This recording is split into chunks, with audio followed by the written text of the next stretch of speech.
नमस्कार, मी श्वेता. महाराष्ट्र कॉलिंगमध्ये आपल्या सगळ्यांचं मनापासून स्वागत. आपल्या आयुष्यात अनेक घटना घडत असतात, त्यामागचा अर्थ नेमका समजून घेण्यासाठीच म्हणून असं का होतं ही मालिका आपण सध्या सुरू केलेली आहे आणि आपल्याला मार्गदर्शन करण्यासाठी आज आपल्यासोबत स्टुडिओमध्ये आहेत सुप्रसिद्ध राज्य ज्योतिष यांत्रिक श्री माधव गुरुजी. सगळ्यात आधी आपण त्यांचं स्वागत करूया. नमस्कार गुरुजी. साईराम. आदेश.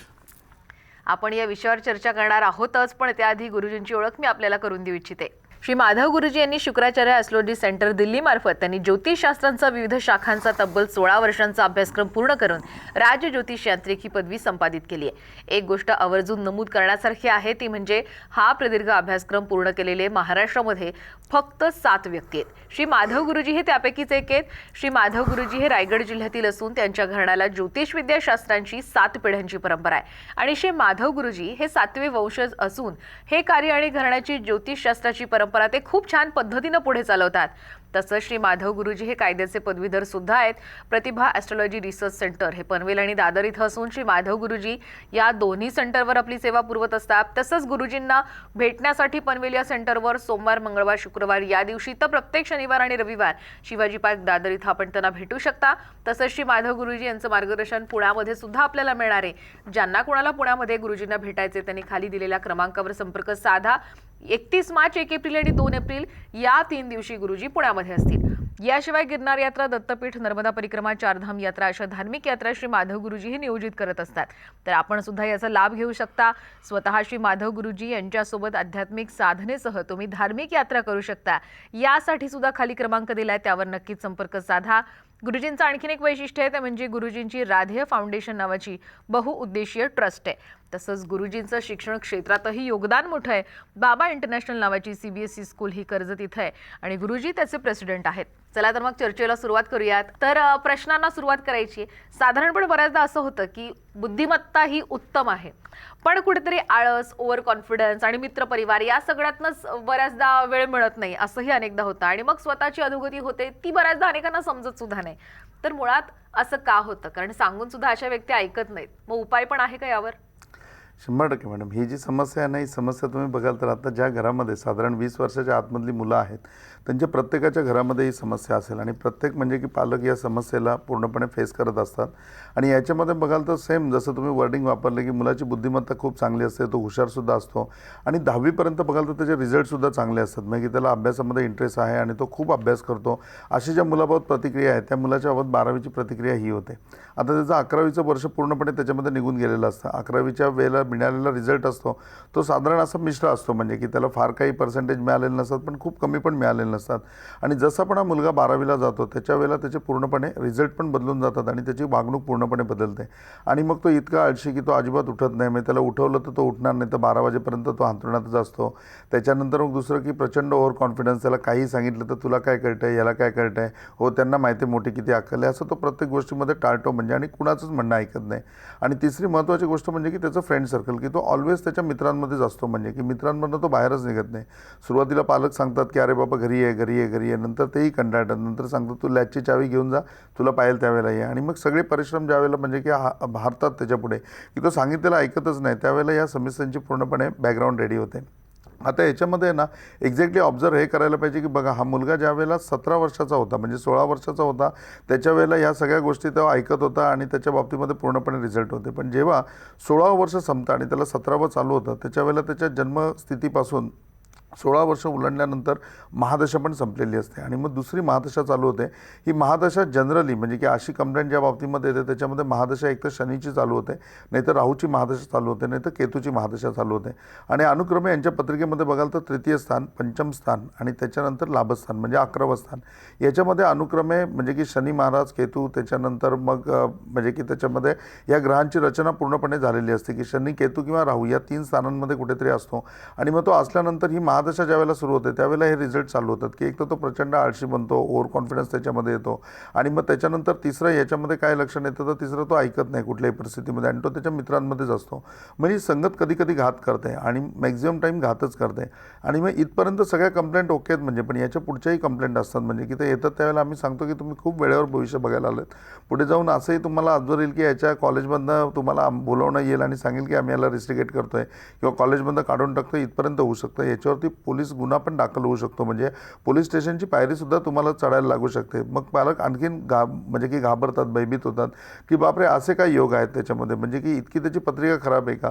तर पत्रिका त्याची खूप चांगली आहे, परंतु आता पत्रिकेमधलं जी पहिली म्हणजे की ज्यावेळेला ग्रहांची महादशा चालू होते त्यावेळेला पहिल्या टप्प्यामध्ये तेच ग्रह अंतर्दशेमध्ये पण असतात. त्यामुळे तो जो ओढा असतो पहिला 3 वर्षाचा हा साधारणतः खूप हेवी असतो, म्हणजे की त्याच्यामध्ये हे सगळे गुण दिसायला लागतात आणि ते मोठ्या प्रमाणावरती दिसतात. आणि मग अशा वेळेला पूर्णपणे ज्यावेळेला पालक भयभीत होतात तर त्यावेळेला सर्वात महत्त्वाची गोष्ट म्हणजे की आपण ही असं का होतं ही सिरियल चालू केली त्यावेळेला सांगितलं की कर्माच्या बंधनामध्ये सगळं पूर्णपणे बांधलेलं आहे. ज्यावेळेला अशी महादशा चालू होते आणि 3, 5, 11मध्ये ज्यावेळेला ग्रह असतात त्यावेळेला कर्माचा एक सिद्धांत आहे, म्हणजे की तुम्ही कुणाची ना कुणाची फसवणूक केली असेल, कुणाला ना कुणाला मिसगाईड केलं असेल, तर मिसगाईड केल्यानंतर तुमच्या त्या एजमध्ये की ज्यावेळेला खरोखरी तुम्हाला गाईडलाईनची आवश्यकता आहे, ज्यावेळेला तुम्ही अगदी ॲक्युरेट चालायला पाहिजे, अगदी बरोबर चालायला पाहिजे आणि त्याच वेळेला तुम्हाला अशी महादशा येते आणि तुमच्या ग्रहस्थितीमध्ये तुमच्या कुंडलीमध्ये असेच ग्रह बसलेले असतात आणि मग त्यावेळेला तो मुलगा कुणाचंच ऐकत नाही. तर अशा वेळेला सर्वात पहिले काय करायला पाहिजे. आता ही समस्या आहे आणि या समस्येचं कारण तुम्हाला समजलं की एक तर त्याला महादशा चुकीची आहे आणि महादशा चुकीची आहे म्हणून हे होतं आहे. याच्या पलीकडे जाऊन तुमचं समाधान होणारं कारण की याच्यावरती कर्माचा जो दोष आहे, म्हणजे कर्माचा जो श्राप याला आहे, त्याच्यामध्ये यांनी पाठीमागच्या जन्मामध्ये कुणाची तरी फसवणूक केली आहे, कुणाला तरी मिसगाईड केलं आहे आणि आता ते कर्म एक्झॅक्टली त्याचं चालू आहे, त्या कर्माचं फलित त्याचं चालू आहे. म्हणजे थोडक्यामध्ये त्याचं पाप चालू आहे आणि त्याप्रमाणे तो तसं वागतो आहे आणि त्यामुळे संपूर्ण घराला, संपूर्ण कुटुंबाला त्या गोष्टी भोगाव्या लागतात. मग अशा वेळेला काय करायचं, तर कर्माचं खूप सोपं याच्यामध्ये म्हणजे की मार्गदर्शन येतं. अशा वेळेला कर्माची जी देवता आहे ती आपली शनी महाराज आहेत किंवा हनुमान आहे, म्हणजे की मारुती हा कर्मवादी आहे. तर मारुतीचं दर्शन म्हणजे दर शनिवारी शनी महाराजांचं किंवा मारुतीचं दर्शन हे दररोज घ्यायचं, म्हणजे की रेग्युलर करायचं. या दोघांचंही शनिवार आहे, म्हणजे मारुतीचाही आपण शनिवार धरतो आणि आपण शनी महाराजांचा पण शनिवार धरतो. तर शनिवारी उपास करायचा, सकाळी उपास करून संध्याकाळी सोडायचा. दुसरी महत्त्वाची गोष्ट म्हणजे डेली मारुतीचं किंवा शनी महाराजांचं दर्शन घ्यायचं, जे मंदिर तुमच्याकडे अवेलेबल असेल त्याप्रमाणे, आणि दररोज न चुकता हनुमान चाळीसा म्हणायची किंवा आता यूट्यूबच्या माध्यमातून तुम्ही डाउनलोड करू शकता आणि डेली ऐकू शकता. तर त्याप्रमाणे हनुमान चाळीसा वाचायची. या तिन्ही गोष्टी केल्याने काय होईल, म्हणजे तर या तिन्ही गोष्टी केल्याने होईल की ह्या सगळ्या गोष्टी का निर्माण होत आहेत, तर त्याच्यामध्ये पेशन्स नाही आहेत. त्याच्यामध्ये पेशन्स यायला पाहिजे. जर पेशन्स त्याच्यामध्ये आले तर ॲटोमॅटिक त्याला सगळ्या गोष्टी समजतील, की जसं आपण त्याच्यामध्ये मानलं की ज्याचं आहे त्याला बुद्धिमत्ता आहे पण त्याला कळत नाही आहे आणि तो ऐकत नाही आहे, पण ज्यावेळेला त्याला ही गोष्ट उमगेल की आपण हे चुकीचं वागतो आहे त्यावेळेला निश्चितपणे प्राप्त होईल. आणि उमगत का नाही आहे, तर त्याच्याकडे पेशन्स नाही आहेत. मग हे पेशन्स त्याला कशामुळे प्राप्त होतील, तर शनिवारचा उपास करून प्राप्त होतील, मारुतीचं डेली त्यांनी दर्शन घेतलं त्याच्याने पेशन्स प्राप्त होतील आणि याच्या व्यतिरिक्त हनुमान चाळीसा वाचल्याने त्याचा आत्मविश्वास वाढेल, म्हणजे त्याचा जो ओव्हर कॉन्फिडन्स आहे ना तो कॉन्फिडंट बनेल. आणि एकदा ह्या तिन्ही उपासना करायला लागल्या की त्याच्यानंतर तो मुलगा पूर्णपणे लाईनीवरती येतो. आता याच्यामध्ये असंही होतं की एवढ्या उपासना सांगितल्यानंतर तो मुलगा सगळ्या करतच नाही, म्हणजे तो म्हणेल मी शनिवारचा उपास नाही करणार, पण ठीक आहे मी डेली मारुतीला जाईन, मी जिमला जातो तिथे जवळच मंदिर आहे तर मी रेग्युलर मारुतीचं दर्शन घेईन. हनुमान चाळीसा पण डेली आई सांगते की त्याने आंघोळ केली की मी लावून ठेवीन, म्हणजे त्याच्या कानावर जाईल, तो ऐकेल आणि तेही करू शकतो. मग शनिवारचा तो उपास करत नाही. मग अशा वेळेला काय करायचं, तर त्याच्यामध्ये त्याच्यावरती इफेक्ट पूर्णपणे राहावा तर याच्याकरता अष्टमुखी रुद्राक्ष येतो, जो प्रॉपरली राहू पिढीनी म्हणजे की ज्या वेळेला बाधा होत असते किंवा राहूमुळे ज्या वेळेला बाधा होत असते किंवा कर्माच्या अशा प्रकारचा दोष असतो त्याच्या वेळेला अष्टकर्म प्रवृत्तीच्या हिशोबाने अष्टमुखी रुद्राक्ष येतो. जो अष्टमुखी रुद्राक्ष तो परिधान करू शकतो. हा अष्टमुखी रुद्राक्ष परिधान केला तर 100% त्याच्यामध्ये फरक पडेल, म्हणजे की त्याच्यानंतर असं होईल कुठलीही गोष्ट करत असताना त्याचं स्वतःला त्याला उमगेल की मी करतोय ते बरोबर आहे का चुकीचं आहे, आणि मग तो त्याप्रमाणे बरोबर जे आहे त्या बरोबरच्या दिशेने वागेल आणि ॲटोमॅटिक ही समस्या पूर्णपणे सुटेल. तर ही समस्या निर्माण होते याचं कारण हे आहे की राहू, केतू आणि शनी यांच्या महादशा आणि पत्रिकेमधली त्यांची स्थानं, आणि उपाय याच्यावरती आहे हा कर्माचा उपाय अष्टमुखी रुद्राक्ष किंवा ही सांगितलेली उपासना. नक्कीच खूप छान पद्धतीने तुम्ही उपाय सांगितला. आता आयुष्यात असं बऱ्याचदा होतं की संकट काही साथ सोडत नाहीत, दुर्दैव हे सतत पाठीशी असतं, असा अनेकांना अनुभव सुद्धा येतो. भाग्योदय या शब्दावरचा यामुळे कुठेतरी विश्वासच उडाला असंही अनेकदा होतं. पण मुळात असं का होतं आणि मग यावर पण उपाय आहेत का? 100% मॅडम. ॲस्ट्रॉलॉजी हे सायन्सच असं आहे की याच्यामध्ये प्रत्येक समस्यांचा तुमच्या ऋषींनी अभ्यास केलेला आहे.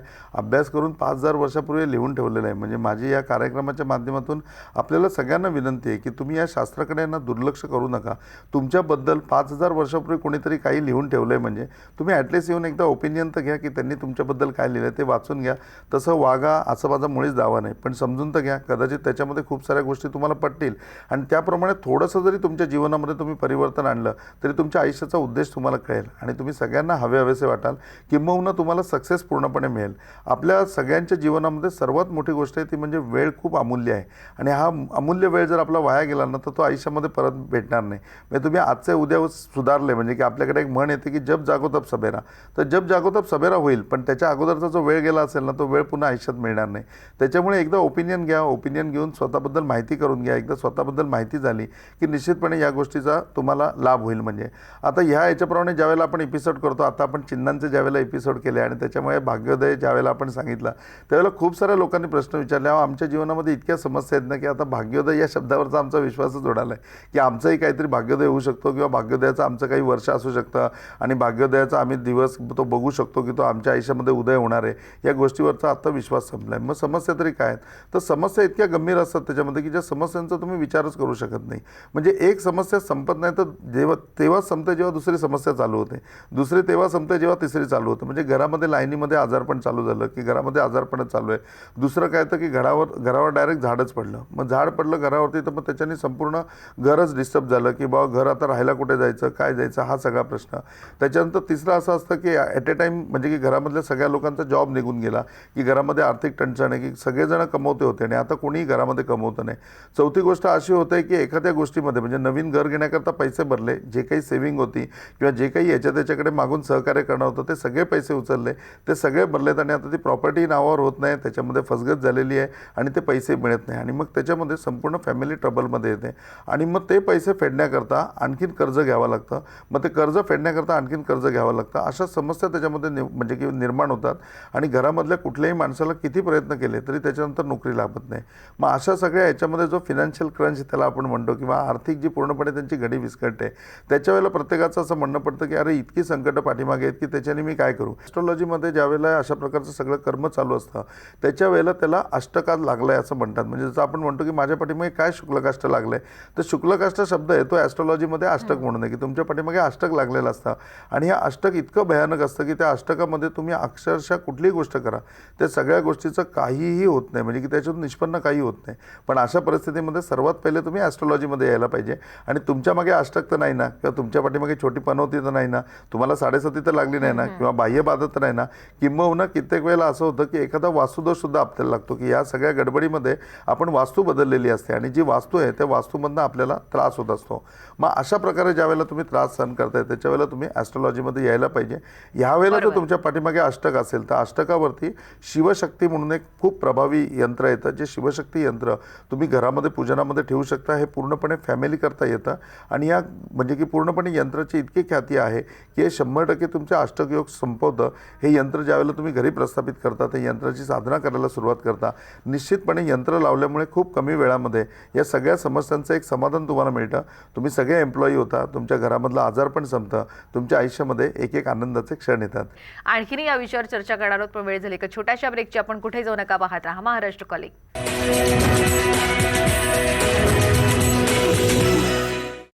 ब्रेक नंतर आपल्या सगळ्यांचं महाराष्ट्र कॉलिंगमध्ये खूप खूप स्वागत आहे. असं का होतं याविषयी आपण चर्चा करतोय. तर वळूयात पुढच्या प्रश्नाकडे. गुरुजी, बऱ्याचदा असं होतं की आपण पितरांची सेवा, शांती, कर्म हे सगळं करून झालेलं असतं, पण तरी सुद्धा आयुष्यात संकट येतात आणि मग कुठे आपण याबद्दल विचारणा केली असता एक पितृपीडा आहे असं आपल्याला समजतं. पण मग एवढं करूनही का नेमकं असं होतं आणि मग त्यावर पण उपाय आहेत का? मॅडम, खूप सारे लोक असे असतात की आता म्हणजे समाज पूर्णपणे अलर्ट आहे आणि प्रत्येकाला आपल्या पितरांबद्दल रिस्पेक्ट आहे. किंबहुना प्रत्येकजण आठवणीने पितरांचं कर्म करत असतो, म्हणजे की श्राद्ध कर्म करत असतो किंवा पितरांकरता दान करत असतो. पितृपक्षामध्ये आपण बघाल तर अनेक लोक वेगवेगळ्या प्रकारचं अन्नदानाचं नियोजन करतात आणि ते सेवा करतात आणि अशी सेवा करत असताना सुद्धा त्यांना अशा प्रकारच्या समस्यांना सामोरं जावं लागतं. म्हणजे आपण अगोदरच्या प्रश्नामध्ये समस्या बघितलेल्या आहेत, म्हणजे ह्या समस्यांच्या व्यतिरिक्त ह्याच्यामध्ये समस्या असतात. म्हणजे समस्या अशा असतात की सगळेजण एकत्र प्रवास करतात आणि अचानक त्या गाडीला ॲक्सिडेंट होतो आणि अख्खी फॅमिली त्याच्यामध्ये डॅमेज होते. म्हणजे अख्ख्या फॅमिलीला त्याच्यामध्ये त्रास आहे की फॅमिलीचे सगळे सदस्य हे हॉस्पिटलमध्ये ॲडमिट आहेत. नाही तर अशी एखादी गोष्ट घडते की आता तुमच्या घराला आग लागली तर डेफिनेटली समाज त्या घरामध्ये राहणाऱ्या फॅमिलीतल्या प्रत्येक घटकावरती त्या गोष्टीचा इफेक्ट होणार आहे. म्हणजे एकच घटना घडते पण ती घटना पूर्णपणे अख्ख्या म्हणजे की त्या फॅमिलीला डिस्टर्ब करणारी असते. किंबहुना असं होतं की एखाद्या माणसाची घरातल्या डेथ होते की जो कमवता माणूस आहे त्या कमवत्या माणसाची डेथ झाली. ती डेथ झाल्यामुळे इन्कम सोर्स घरामध्ये काही नाही, बाकीचे लोक आहेत ते अनएम्प्लॉई आहेत आणि मग त्यांच्यापुढे प्रश्न पडतो की आता या सगळ्या समस्यांना फाईट कसं करायचं, या सगळ्या समस्यांना पुढे कसं जायचं.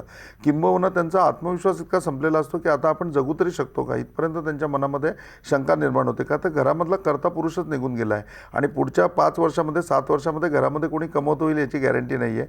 5-7 वर्ष इथे 1-2 महिने काढणं मुश्किल होतं आणि 5-7 वर्ष कसे काढता येतील. कितीतरी लोक भाड्याच्या घरात राहत असतात आणि भाड्याच्या घरात राहत असताना असा ज्यावेळेला प्रसंग येतो त्यावेळेला माणूस पूर्णपणे हवालदिल होतो आणि मग त्यावेळेला जर कुठे चौकशी केली की आमच्या बाबतीमध्ये असं का झालं, असे का ते निघून गेले किंवा याच्या व्यतिरिक्त अशाच्या समस्या आमच्या घरात का करतायत, का आग लागली आमच्या घराला किंवा का आमचा सगळ्यांचा ॲक्सिडेंट झाला, त्याच्या वेळेला सांगितलं होतं की तुमच्या पाठीमागे पितृपीडा आहे. मग तो माणूस म्हणतो मी तर पितरांची एवढी सेवा केलेली आहे, मी तर प्रत्येक श्राद्ध पक्ष केलेला आहे किंवा माझ्या माहितीमध्ये जेवढी काही श्राद्ध आहेत ती माझ्या वडिलांनी वगैरे पण केलेली होती. मग असं करताना आमच्या पितरांची पीडा काय आहे म्हणजे.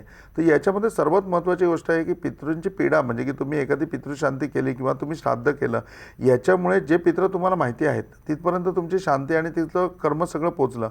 पण याच्या अगोदर म्हणजे तुमच्या मूळ पुरुषापासून आत्तापर्यंत तुमच्या पिढीमध्ये किती लोक गेली असतील, त्या सगळ्यांची नावं तरी तुम्हाला माहिती आहेत का. आणि अशक्य आहे आपल्याला कुणालाच ती माहिती नसतील. पण मग या सगळ्या लोकांना गती मिळण्याकरता कुठलं एक कर्म आपण केलेलं आहे का. दुसरी गोष्ट म्हणजे की पितृपीडा ही तुमच्या कर्माने सुद्धा आलेली असते. म्हणजे तुम्ही याच्या अगोदर कुठे जन्माला आलेले होते, तिथल्या पितरांचं कर्मसुद्धा तुम्ही तिथे पुरं केलं नसेल तर ती कर्मपीडासुद्धा तुमच्यावरती आहे. मग अशा प्रकारची कर्मपीडा ज्यावेळेला तुमच्यावरती असेल त्यावेळेला अशा प्रकारची संकटं तुम्हाला सामोरं जावं लागतं तुम्हाला, किंबहुना तुमच्या फॅमिलीमधल्या प्रत्येक घटकाला त्या गोष्टीचा सामना करावा लागतो. मग सर्वात महत्त्वाची गोष्ट होतं की ठीक आहे आता आम्हाला कळलं की आम्हाला जे पितृ माहिती नाही आहेत त्यांना कुणाला गती मिळाली नसेल म्हणून त्यांची बाधा आहे. मग अशी कुठलं शांतिकर्म आहे का. आम्ही त्रिपिंडी श्राद्ध करून झालं आहे, आम्ही श्राद्ध सगळं करून झालं आहे. अहो आम्ही नारायण नागबळी पण केला आहे, तो पण आम्ही त्र्यंबकेश्वर क्षेत्रामध्ये जाऊन केला आणि तो विधी इतका सुंदर झालेला, त्याच्यानंतर आम्हाला फरक पण पडलेला. पण परत आम्हाला सांगता की पितृपीडा आहे. मग त्यावेळेला त्यांना समजावून सांगितलं होतं की त्रिपिंडी श्राद्ध तुम्ही केलं तर हे चांगलंच आहे, खरोखरी हा उपाय आहे. नारायण नागबळी करून तुम्हाला समाधान शांती 100% मिळेल, तुमची मनस्थितीसुद्धा चांगली होईल, किंबहुना काही कालावधीकरता तुमची परिस्थितीही बदलेल. परंतु याच्या व्यतिरिक्त पुढे जाऊन ज्या लोकांना गती मिळाली नाही त्या लोकांचा त्रास आज नाही तर उद्या तुम्हाला फेस करावा लागेल. मग असा कुठला उपाय आहे की ज्या उपायामध्ये या सगळ्यांचा त्रास संपेल. मग तो उपाय महालय श्राद्ध. म्हणजे वर्षभरामध्ये साधारण 2 महिन्यामध्ये म्हणजे रवी ज्या वेळेला हस्त नक्षत्रामध्ये असतो किंवा रवी चित्रा नक्षत्रामध्ये असतो त्यावेळेला हे महालय श्राद्ध होतं. तुम्ही जे कॅलेंडर वापरताना त्या कॅलेंडरमध्ये बघा साधारण पितृपक्ष चालू झाल्यानंतर त्याच्यामध्ये महालय श्राद्ध मुहूर्त असं त्याच्यामध्ये लिहिलेलं असेल. तर हे सगळे मुहूर्त त्या महालय श्राद्धाचे आहेत.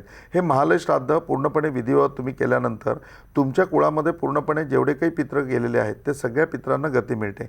नो डाऊट तुम्ही त्रिपिंडी श्राद्ध करता त्यावेळेला तुमच्या पिढीतले 3 लोक जातात, पण याच्याबरोबर म्हणजे 3 लोकांना पूर्णपणे मुक्ती मिळते किंवा गती मिळते किंवा त्यांचं जे काही कर्म असेल ते कर्म पूर्ण होतं.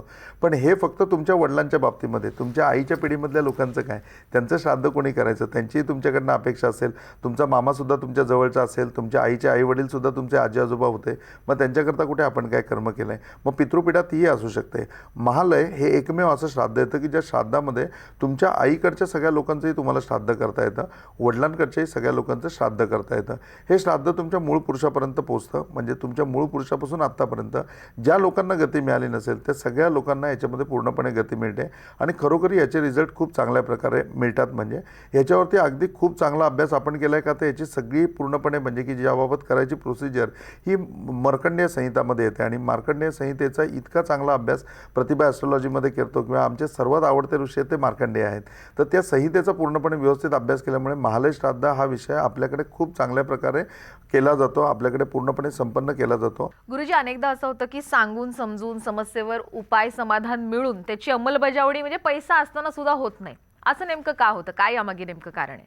महत्त्वाची गोष्ट अशी कितीतरी वेळेला असं होतं की ज्या वेळेला एखाद्या माणसाला त्याला पूर्णपणे इंटिमेशन मिळते की माझ्या बाबतीमध्ये असं असं होऊ शकतं, मला कुठला तरी धोका आहे, तो ॲस्ट्रॉलॉजीमध्ये येतो, ॲस्ट्रॉलॉजीमध्ये पण त्याला तेच सांगितलं जातं. मग त्यावेळेला तो विचारतो की याच्यावर काही उपाय आहे का आणि त्याला उपायही सांगितला जातो की तुम्ही हा उपाय करा, याच्याने पूर्णपणे तुमचं म्हणजे की हे जी पीडा आहे ती पीडा टळेल, तुम्हाला त्रास होईल पण खूप कमी त्रास होईल. आणि त्या माणसाला ते मान्यही असतं, त्याच्याजवळ तेवढे पैसेही असतात, ते खर्च करून तो 100% तो उपाय करू शकतो. परंतु कर्माची इतकी रेख मारलेली असते ना की माणसाच्या हातून ते नाही कर्म केलं जात. आमच्याकडे एक आत्तरदे म्हणून काका होते, त्या आत्तरदे काकांना असं स्वप्न पडलं की त्या स्वप्नामध्ये त्यांनी असं पूर्णपणे पंक्ती जेवायला बसल्यात आणि त्या पंक्ती उठताना बघितल्या आणि त्यांना माहिती होतं की हे स्वप्न काही चांगलं सूचक नाही आहे. म्हणजे या स्वप्नाचा अर्थ असाच होऊ शकतो की आपल्याला जीवाला काही धोका आहे किंवा आपला मृत्यू होऊ शकतो. आणि मग त्याच्यानंतर ते ॲस्ट्रॉलॉजीमध्ये आले. ॲस्ट्रॉलॉजीमध्ये आल्यानं त्यांनी मला पत्रिका दाखवली की पत्रिका बघा. त्यावेळेला मी त्यांना म्हटलं की काका तुम्ही खूप वेळेत आलाय, तुम्हाला मृत्यू घडल्यानंतर योग आहे. ते म्हणले मग गुरुजी सांगा काय करायचं याच्यावरती. तर मी म्हटलं की याच्यावरती महामृत्युंजय याग आपल्याला करता येईल आणि महामृत्युंजय याग आपण मृतसंजीवन अनुष्ठानामध्ये करू. त्यांनी संपूर्ण प्रोसेस समजून घेतली. त्याला लागणारा खर्च होता तो खर्चसुद्धा ते करायला तयार होते आणि त्यांच्याकडनं पूर्ण तयारी त्यांनी दर्शवली. फक्त म्हणले की आपण ह्या अष्टमीला करायच्या ऐवजी पुढच्या अष्टमीला आपण करू. तर मी म्हटलं की काका नको म्हणून, अष्टमीचा मुहूर्त चांगला आहे, तुम्ही अष्टमीला करा. ते बोलले नाही हो, घरामध्ये खूप जवळचं लग्न आहे, मला त्या लग्नाला जायला पाहिजे. आणि मग त्यांनी ते लग्न अटेंड केलं. ते लग्न अटेंड करून ते घरी आले आणि दुसऱ्या दिवशी त्यांचा कार्यभाग संपला. म्हणजे दुसऱ्या दिवशी ते मरण पावले. आता ही घटना सगळ्यांना घरातल्यांना माहिती होती. मग त्याच्यानंतर त्यांचा 10वा 13वा झाला. त्याच्यानंतर त्यांची पत्नी त्यांची मुलं भेटायला आले आणि ते म्हणले की त्यांना ना ही इंटिमेशन होती आणि तुम्ही त्यांना क्लिअर सांगितलेलं होतं की तुम्हाला मृत्यू घडल्यानंतर योग आहे, तेही ते आम्हाला बोललेले होते आणि त्याच्यावर उपाय म्हणजे सगळी तयारी केलेली होती. इवन दो त्यांनी म्हणजे की नवीन त्या याला लागणारं धोतर वगैरे ते सुद्धा विकत आणून ठेवलेलं होतं. म्हणजे उपाय करण्याची पूर्णपणे इच्छा होती, करण्याकरता परिस्थिती होती, करायचाही होता, परंतु त्याच्या अगोदर काळाने घाल घातला. तर कधी कधी असं होतं की तुम्हाला एखादी समस्या जाणवते, समस्यावरती उपायसुद्धा तुम्हाला मिळतो, पण शेवटी मी दुसऱ्या प्रश्नातच सांगितलं की वेळ अमूल्य आहे, तुम्ही वेळेचा वापर करा. ती वेळ जर टळून गेली ना तर त्या गोष्टीचा काही उपयोग नाही. कर्माची रेख इतकी परफेक्ट आहे की तिथे कुणालाही माफी नाही आहे. मग जिथपर्यंत माफी मिळते ना तिथपर्यंतच ते कर्म करण्यात फायदा आहे. तर हे गोष्टी समजून घ्या. समजून घेतल्यानंतर त्या ज्यावेळेला तुम्हाला पटतील त्यावेळेला सर्वात पहिले भाग हा ठेवा की नाही त्या वेळच्या वेळी त्या मुहूर्तावरती उरकायच्यात. जर त्या मुहूर्तावरती उरकल्या तर 100% तुम्ही सेफ राहता. कर्माचं जे बंधन आहे त्याप्रमाणे त्रास होईलच. रक्तपात व्हायचा असेल की तुमच्या डोक्यामध्ये वीट पडेल आणि रक्तपात होईल, तर रक्तपात तुमचा 100% होईल, पण डोक्यावर वीट पडायच्या ऐवजी तुमच्या पायाच्या अंगठ्यावरती पडेल आणि तुमचं रक्त वाया जाईल. आता बघा तुम्ही की अंगठ्यावर पडलेली वीट आणि डोक्यावर पडलेली वीट याच्यामध्ये किती मोठा फरक पडू शकतो. तर रक्तपात अटळ आहे, तो होणारच. जे कर्माचा दोष आहे तो कर्माचा श्राप आहे, जे कर्माचं बंधन आहे ते कर्माचं बंधन लागेलच. परंतु एवढी सुधारणा होईल की ॲस्ट्रॉलॉजीमध्ये आलो आणि आपण ते उपाय जाणून घेतले, ते समजून घेतले आणि वेळच्या वेळी ते केले तर निश्चितपणे आपण या कर्माच्या बंधनातून बाहेर पडू शकतो. नक्कीच गुरुजींचं असं मार्गदर्शन आता तुम्हाला पनवेल आणि दादर इथं तर मिळणार आहे. याशिवाय पुण्यात सुद्धा गुरुजी हे महिन्याला काही ठराविक दिवशी येत असतात. आता यावेळची तारीख लिहून घ्या, 31 मार्च, 1 एप्रिल आणि 2 एप्रिल या 3 दिवशी गुरुजी हे पुण्यात असणार आहेत. तर नक्कीच गुरुजींची तुम्ही मदत घेऊ शकता, तुमच्या आयुष्यातल्या प्रश्नांवर सोल्युशन हे मिळवून घेऊ शकता. धन्यवाद गुरुजी, इथे आलात, खूप छान मार्गदर्शन केलं. साईराम आप सबकी भली करे. गुरु गोरक्षनाथ आप सबकी भली करे. आप सबका जीवन मंगलमय हो. ओम साईराम. यानंतर महाराष्ट्र कॉलिंगमध्ये वेळ झाली इथेच थांबण्याची. आपण कुठेही जाऊ नका, पाहत रहा साम टीव्ही.